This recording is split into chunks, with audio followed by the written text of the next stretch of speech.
Hey, Frank. How you doing, brother?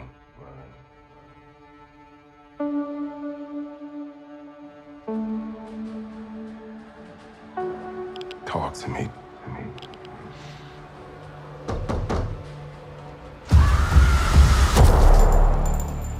Tell me what's going on.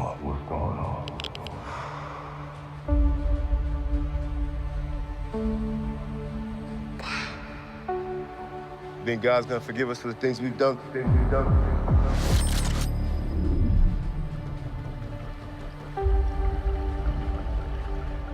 I'm not sure about me. But you ain't got a fucking chance.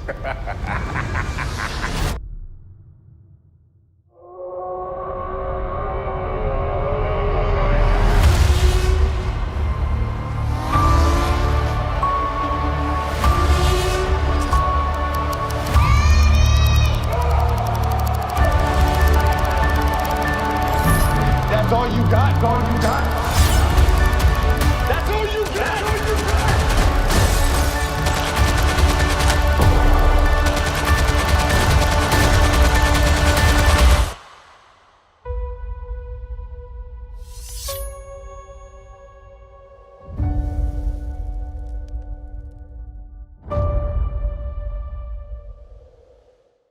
Welcome back, everyone. It's Charlie. Hey, brothers, how you doing? There's a brand new Punisher trailer. This is the Punisher special presentation, One Last Kill, basically like a small Punisher movie. So if you've wanted Punisher to get his own movie, this is about as close as we're going to get because it is rated R, like TVMA, so it's about as hardcore as Kevin Feige could possibly let it go.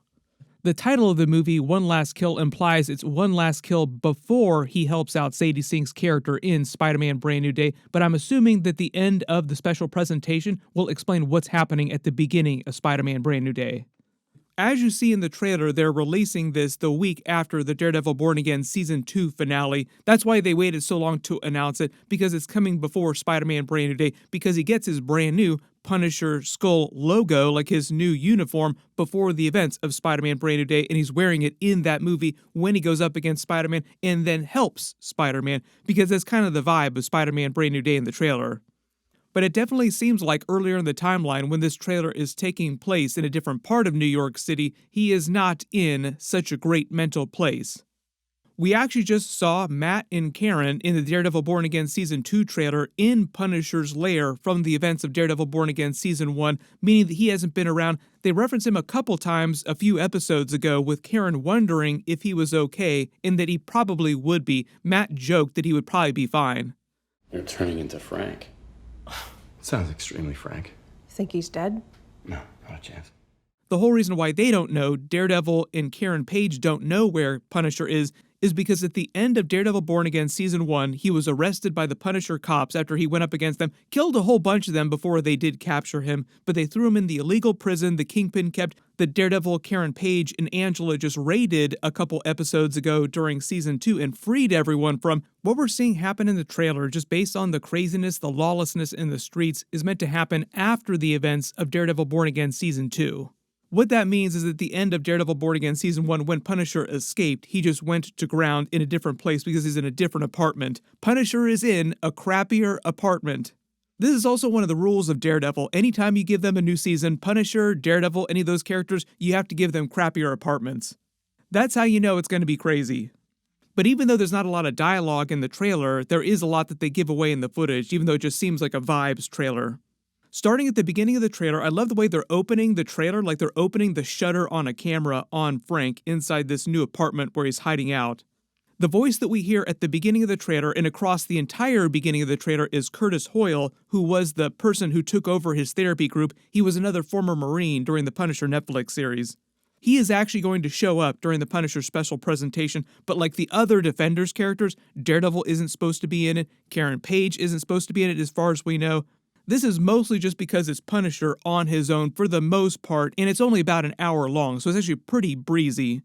Based on all the landmarks too, it seems like he's also in a different part of New York City from where Daredevil is dealing with all of his stuff in Kingpin right now too. You also notice at the beginning of the trailer, the beginning of the special, beginning of the movie here, he doesn't have his new Punisher skull logo yet. It kind of seems like he doesn't get that till towards the end of the story. Then as Curtis tries to get him to talk like, hey brother, talk to me, he starts hallucinating his former Marine mates, his former family who died. We saw them during the Punisher Netflix series. Then when he looks out of his peephole and he sees this open chaos, and he actually sees this in the streets too, which is like everybody going at each other like it's a free-for-all in the streets, this is actually really happening. My assumption is this is based on what's happening at the end of Daredevil Born Again Season 2, and it just descends into absolute chaos in New York City. I do believe that they're going to wrap up that story arc, and there will be no Punisher cops after Daredevil Born Again Season 2, no more anti-vigilante task force, no more martial law around New York City. But early theory, just based on the craziness that's happening in this trailer with like open revolt happening in the streets, that also creates a power vacuum where people just turn into a free-for-all in the streets, and that's why it's so nuts. My other assumption is that the group with the hoods on that you see him fighting across the trailer and killing a whole bunch of people are also connected to the mob, because who are Punisher's real big villains? Usually it's mob-related characters. Supposedly the big villain of this series is going to be Ma Gnucci, and he'll be going up against her, so these all might be people tied to the Gnucci crime family. You also notice that Jon Bernthal is an executive producer and a writer on the series. Kevin Feige has basically let him do whatever he wants to do with the Punisher. Jon Bernthal has basically become the steward of the Punisher character. Then it seems like he hallucinates Curtis Hoyle before he actually sees him in front of him. Like this is a hallucination here when he's actually seeing him in front of his eyes. We see him go visit his wife in his child's grave. Then we actually hear Curtis Hoyle say, "You think God's going to forgive us for the things we've done?" And I think that's real Curtis, like he's actually talking to real Curtis. We see him walk past that giant conspiracy board of different people that he's been tracking down, and it seems like this is back in his lair that we saw during Daredevil Born Again, that we just saw Matt and Karen in. So this is probably before they actually started occupying it, before he went to ground in a different apartment. My assumption is that all the different people here on the board that he's tracking down are connected to the Gnucci crime family and Ma Gnucci, main villain of this series. We saw him working on it during Season 1, but they didn't really explain why he was doing that or what his actual mission was. There's another scene of him hallucinating the gasoline coming underneath the door in his new crappy apartment, setting him on fire. This is a hallucination if it wasn't clear. Curtis then continues the conversation about God forgiving them for their sins and says, "I'm not sure about me." They're mostly referring to the things that they did when they were Marines in the military. But obviously, anytime you're talking about God forgiving you for the terrible things you've done, you're also talking about Punisher in present day, like all the crazy, crazy stuff he does as a vigilante, as a hero. Because Curtis also implies that God might not forgive Punisher for what he's doing. For those of you asking, there actually is a God, like a one true God, capital G God, in the Marvel Universe. There are many, many sort of mid-level gods, like Thor, for instance. The one true God, capital G God, is basically so powerful that I don't expect Marvel to ever actually use them in a story. His actual name is the one above all. His counterpart, the one below all, is also where the Hulk supposedly gets all of his power from the immortal Hulk. That is like a whole separate thing, has nothing to do with Punisher or what's happening during the series. It's just like a really cool fact. I also do not ever expect Kevin Feige or the MCU movies to ever address that one below all Hulk fact either. Then the metaphorical fire is lit under Frank's feet and he bursts out of his apartment and into action. So I think the metaphor here that's happening is that it's inspiring him to actually do something about all the craziness that's happening in the streets. Then as he walks down the street, it's just open chaos. Everything is going crazy. Everybody is at war. Everybody is fighting each other. Everybody's setting stuff on fire, like the cop cars are on fire. This is, I think, after the events of Daredevil Born Again Season 2, because there are no more Punisher cops. Like, they get rid of the anti-vigilante task force. They get rid of Fisk, so he's not mayor anymore. So it's basically just free for all, open season, everybody do whatever you want kind of thing. They showed up at my house with my daughter there. You heard? I'm pissed. Like there was a power vacuum for a little while before the events of Spider-Man Brand New Day, when a new mayor takes over and law enforcement basically clears out all this craziness. So there's like a little window where you need a Punisher to actually deal with the worst of the worst. You also notice they cut in a frame of the Ferris wheel. I think this is meant to be him flashing back to his family at the actual carnival. We saw a lot of that during Season 1. Then he also hears Daddy and hallucinates his daughter again, but it's the little girl that he saw in the shop, and somebody is about to take her, kill her, and it kind of seems like his first big act here is to try and protect her. That is like him snapping back into Punisher mode. Then you kind of track the progression of the actual story, the timeline, based on the outfit that he's wearing. So in the same outfit, he goes up against all these other thugs wearing the masks here. This might be people connected to the Gnucci crime family, or maybe just random criminals too as he's working his way up to Ma Gnucci. But the idea is it's these hooded criminals who were causing a lot of the chaos in the streets that we just saw a couple seconds ago in the trailer. This entire apartment complex was where his really crappy new apartment he was hiding out in was. Early on in the trailer, we saw these hooded thugs going into other people's apartments, grabbing them. So it kind of seems like he's protecting his little block here, his apartment building, and the streets around it. Curtis yells at him, "That's all you got, that's all you got." When he's walking through the buses, he hallucinates himself walking past him in his Punisher outfit. This is probably where he's about to become full Punisher again, like put the actual logo back on again. We get a couple more scenes of him taking those thugs out, stealing their gun, taking them down with it. This is also probably connected to that scene where we see him throwing people off the side of the building. We get a quick flash of him grabbing someone's bloody hand. I think that's meant to be from his family. There are a lot of flashbacks to his family, hallucinations he has across this trailer that they break up. Then another big surprise, this person here with the cross around their neck, I believe is meant to be Ma Gnucci. That's why she's dressed so nicely, like she's wearing finery and she's in a really nice car with blood all over her face. This also kind of seems like a flashback.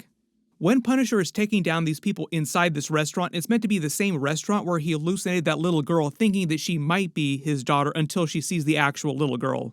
It is the same little girl that he protects in the middle of the streets too.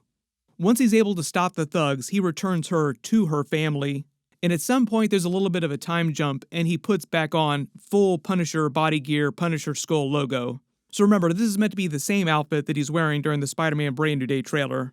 Not totally clear who he's taking out once he puts it back on, but I'm assuming this is once he actually goes up against the Gnucci crime family, Ma Gnucci. Like, this is sort of like the last 10-15 minutes of the actual special presentation. One batch, two batch. Penny and dime. There's still a lot of questions that this trailer does not answer, like who are all the people on that giant conspiracy board inside his lair that Matt and Karen are now in that he was going after before this, and what is going on with Ma Gnucci during the events of this series. Maybe the Gnucci crime family is just trying to grab a little piece of New York City in the power vacuum after Daredevil is able to get rid of Kingpin and the Punisher cops.